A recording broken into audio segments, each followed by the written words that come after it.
Michael, hey, congratulations for the Retaliators. Thank you so much, Gig. It's a pleasure to be with you. Thanks for taking the time and your kind words, man. We're really psyched. I know you're really psyched, especially the fact that tomorrow night is going to be opening night to Screamfest, and your film is going to be that opening night film for Screamfest. How do you feel about that? Well, it's honestly, it's an honor, and I'll tell you why, because I think it's arguably one of the top 3 genre festivals in the world, right? It's been going on 21 years, and what was always so important to me with this movie, we have this beautiful silver lining of all these incredible musicians and cameos and soundtracks, but for it to be accepted as a film with good acting in the genre, number one, so being accepted into Screamfest, and we had our world premiere at Fright Fest a few weeks ago, which was incredible too. But to be not only be accepted at Screamfest, but to also be selected as their opening night film is just like, it's incredible. So what brought you on to this this very bloody violent movie of the Retaliators? What attracted you to the project? Yeah, well, I have a couple friends and creative partners. They're called the Gear Brothers. They're the writers of the film. So many years ago, back in 2009, I had a record deal, and I used to write music with the Gear Brothers. And I always just thought they were such extremely talented writers and storytellers. So a couple years ago, I hadn't talked to them in some time. I connected with them and I said, how have you guys been? What have you been up to? And they told me that they had been writing screenplays. So I said, send them to me immediately, because I just knew they were going to be terrific. And I read The Retaliators. And 5 days later, I was on a plane to LA to meet with them, because I wanted to produce the film and make the movie. Because I'm also, for this, it's different for me, not only an actor in the movie, but also a producer. So I fell in love with the story and the script, and there's so many great elements to it. So that's how it all started. So you immediately jumped on board. You were so excited. You wanted to also produce this. This is one special project. That's for certain. Yeah, certainly. I'll tell you, this movie, it's literally like a family member to me. It's been 2 years, 5 states of filming, filming in 5 different states through COVID. It's been very challenging, but it's been my passion and love of the story. Look, at the end of the day, this is just a great thriller, horror, popcorn movie, buckle your seatbelt, fun ride. But I thought what was really special about the film and the project is that it sits on the highbrow side of horror, and it has a plot of morality and religion and justice. And it really lends itself, the writing so good, to some good acting and some good character development, on top of being a fun sort of firecrack, crazy third act, and a crowd pleaser. Have you done a lot of horror before this? No, I have not. And I think that I love the horror genre very much, and I respect it. And some of my favorite films are horror films with great actors, and there's so many of them. I'm dating back to Jaws, and it just goes on and on. But those are the films that I've been mostly attracted to, and I saw that in this, along with the wink at the 80s and the great, Dante-esque, Gremlins-y, Spielbergian beginning with a Tarantino-esque third act that blows up. So I just thought this was really special, and I also perceived it as a thinking man's Hostel, if you will. So that's what really attracted me to this genre and this film in particular. So how did you get in the headspace of playing Bishop, who, in one hand, it's almost like he had like that angel and devil on both shoulders, wasn't it? Yeah, I think first and foremost, I just looked at him as a human being, right? We're all human beings, and I think that's the easiest place to start. And he has a loss, and the film's about revenge, which is one of the oldest topics in the world, right? It's like Shakespeare, revenge and love, or cavemen who hunt saber-toothed tigers who've done something to their family members. And I think at its core, that's what the film's about. What would you do if you had a minute alone? Now, John Bishop, my character, is a man of the cloth. So what I did to prepare for the role, because there's a big scene where I'm giving a sermon, is I went to some sermons and I studied them, some modern day sermons where they have rock bands and they're, you know, it said in the script that he is a rock star in his community. This is where he is a rock star and owns it. So I did some research into that. And it was about playing the character. Is he a passive guy now? Did he have some demons in his closet, which is why he became a man of the cloth, and now they're resurfacing for very good reason? And I think that's one of the great topics of the film. You're writing that line. Half the audience should agree with them. The other half quite doesn't, but they understand it. So there were all these different levels to them, which I thought were just wonderful and very fun to play and touch upon. Well, I'm also going to assume that you didn't have to prepare it physically, since you were on that show Rescue Me for quite some time. Yeah, that's right. I did a lot of my own stunts on Rescue Me too, which was always fun. And there were always our technical advisors and firefighters around, and it was very physical. So yeah, thank you for this. I was able to do a lot on my own, and it was very physically demanding, actually. But yeah, Rescue Me was a great training ground for it. Now, one of the things that's very surprising that a lot of people will recognize is that there's so many musicians in this film, so many rock musicians, and you also come from a background of music yourself. Did you bring all these people in? Did you open up your Rolodex? How did this happen? Well, listen, I do. I had a record deal back in 2009, so I do understand music, and I had a band when I was a kid, etc. So I'm very in touch with this. But the man behind all this and the real backbone to the film is a guy named Alan Kovac. Alan is the founder and the CEO of a company called Better Noise Music. Better Noise Music is a management and a record label to all these incredible artists that are in the film. So Alan and I have known each other for some time, and we did another little film together before this one. So when I found the script, I brought it to Alan and I said, look, I think this is perfect. And Alan, he received Innovator of the Year award from Richard Branson in 2019, and that's exactly what he is. So he saw the vision of the script, and his vision was to bring his rock stars and music together with actors and film. So he wanted to mesh these worlds and create a very fun, exciting, crazy, crowd-pleasing, unforgettable ride. And he stood behind me the whole time in making this picture. So he's responsible for, I mean, we have Tommy Lee from Motley Crue. We have the band Five Finger Death Punch that streamed almost 2 billion songs in 2019. These guys are huge. They play the Motorcycle Gang. We have a band called All Good Things, Eva Under Fire. Jacoby Shaddix is awesome in his part. And what was really important to me, first and foremost, is to get a great performance from all these people and make it very non-gratuitous. So it was accepted as a film first. And I think they're all incredible in the movie. They're storytellers at heart with their music, and they were able to step on and do it in the film. So what was it like working along with a lot of them? I mean, they're not professional actors. You know, from day one, I spent a lot of time on the phone with each and every one of them, talking about their parts and tailoring their parts for them and making sure that they were cast properly first and foremost. And I have to tell you, I was so impressed with every single one of them. I think a lot of acting is about being able to jump off that cliff and really commit.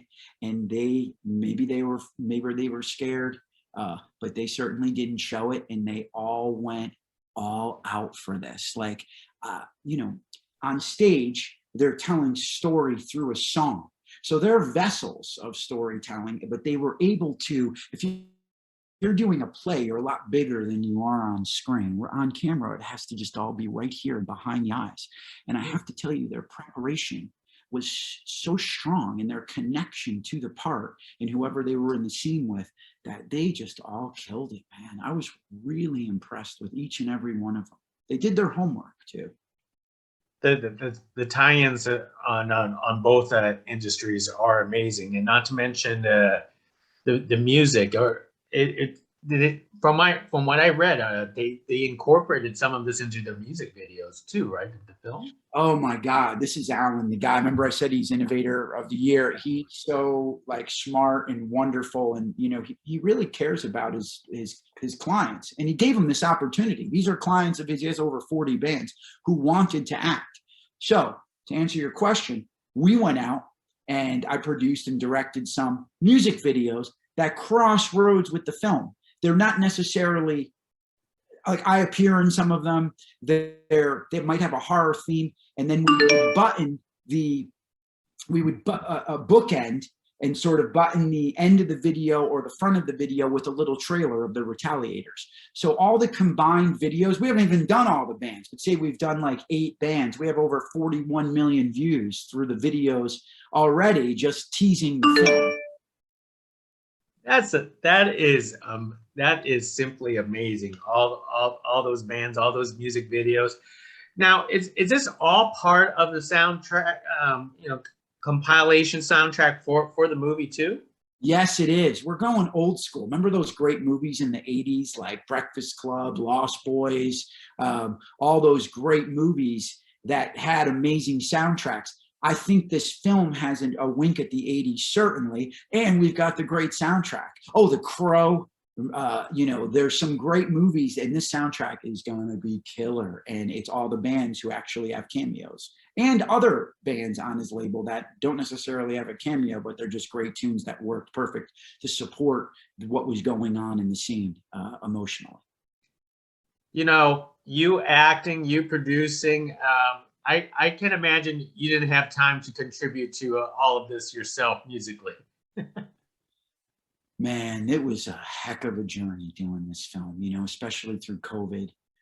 We filmed in, I believe, 5 states over 2 years with the challenges of filming during COVID. And there was so much fear and concerns. Of course, we had to have different, we were quarantined, sectioned off each unit test. We filmed in Nevada for one run for 19 days, and we had 22 COVID tests in 19 days. It was very expensive to make sure that we were all safe. And first and foremost, and number one, it goes to the crew. These guys left blood on the mat every day. It was really challenging and really tough. Most excellent. Well, let me talk about acting with your couple of your co-stars there. First of all, how was it like, acting against Marc, who equally was quite a surprising character in the film? Well, thank you so much. Yeah, I mean, Menchaca, Marc Menchaca. Menchaca's a stud. I mean, the guy brings so much to his role. His voice alone and the gravitas he has and the command of a room. I think he's fantastic in the role. I think he's a fantastic actor. He and I actually have roots together back in New York. We both studied with a guy named William Esper. So at his studio, and his wife Suzanne, I have to give her incredible props. So we come from the same school of acting, so we had so much fun. We did our homework, we hung out, we just put our 2 feet on the ground and listened and answered and played in these scenes. And I also had a great time off camera too. There's actually some really funny outtakes I'm trying to get out there at some point of us. He's a funny guy too. Well, that's the thing about horror movies. There's always funny outtakes in this genre. Of course, your other the other person that we have to refer to is who plays your daughter Abby. And I correct me if I'm wrong. Were you both in a previous movie before? Well, yeah. So there's 2. One of the younger daughters played by Abby, and the older daughter, Katie Kelly. So Katie Kelly's fantastic. We put her in this because she was so great in the film that I did before, which Alan and I produced on as well. It's called Snow Babies, and that film is a very niche film. It's a wonderful, small little movie that touches upon the horrendous heroin and opioid epidemic that we're up against. And she's the lead in the film. She plays a teenage girl who is who starts off as this just wonderful daughter, and her parents have her studying for the SATs, and then she's exposed to an opioid in the film, and it's about her demise. And it's unfortunately a very relevant story. Alan how that all started. I was at dinner at Alan's home, and he had Nikki Sixx from Motley Crue over for dinner, and they both, who dealt with some an opioid and heroin addiction way back when, and they're both on the Global Recovery Initiative board. So I was telling them about the movie, and they said, "Hey, Michael," so that's how Alan and I became partners in that film. And then when I brought him the Retaliators. So long answered, but there's a lot of backstory to your question, is that we also then put Katie in this movie because she was so terrific in that film. Wow, that is excellent. Well, as I'm going to start wrapping things up, the one thing that I want to mention is that your third act was just bonkers. Where is this setting, this house in the woods, and how do you guys pull it off? How did you pull it off? Well, listen, I think, the special effects are pretty sick, right? I mean, they did a really great job, and we shot in the woods. Do you want to know where? Yeah, sure. We were actually, I brought the crew to Connecticut. So we had a 50 or 60 person crew in this small town in Connecticut. And we shot we were on land preserves throughout. And it was really challenging and really cold. We shot at night. We'd start at 6 p.m. and shoot till 6 in the morning. And we had incredible special effects, and it was really challenging. And I think, a lot of it is in the edit too. Randy Bricker, this guy is incredible. I was so lucky to find him. He goes so far back. He was an apprentice on The Firm, the Tom Cruise movie. He worked on I Am Legend. He worked on Halloween. He worked on Chucky. So I thought he was the perfect guy, because I think this film is more than just a horror. It has story. So I found a guy who's done story and horror. So he was just wonderful through the editing process and really made that third act pop. He just knew where to nip and tuck it, Those must have been really long showers at the end of the day to get all that grime and muck and guts off of you. Dude. And it's funny, I was saying in another interview that I didn't really even sleep on this movie, and it worked for the character because he's so wrecked as he goes along, and we shot in sequence that I would come home, take an hour-long shower, and the worst part about it was the fake blood had like a syrup in it, so when it stuck to you like your neck, or it was here and you move your t-shirt, that it was just so uncomfortable. I'd have to go back, take an hour-long shower, and then be on the phone for a long time dealing with all the obstacles that we'd have, not only for the next day of filming but with COVID. So yeah, it was it was crazy. I know you guys should be glad you just chose a regular T-shirt as the costume. Otherwise, you would have problems trying to pick out costumes and get them, soiled up over and over again. Yeah, like Joseph Gatt, who plays the bad guy toward the end, he has to have all these scars, so you have to go into the chair way early before you start even filming for that stuff. And then he chose to have some fake tattoos, but then he's shooting with his shirt off, so you have to go. He had like 5 people on him all the time for hours before we even started filming. Yeah, I was lucky. I just had a t-shirt and some fake blood. I think this is a terrific movie for you, Michael. I think it was very enjoyable. I love all the casting, and you know what? I'm going to be there opening night myself to watch it again. So I'm very excited.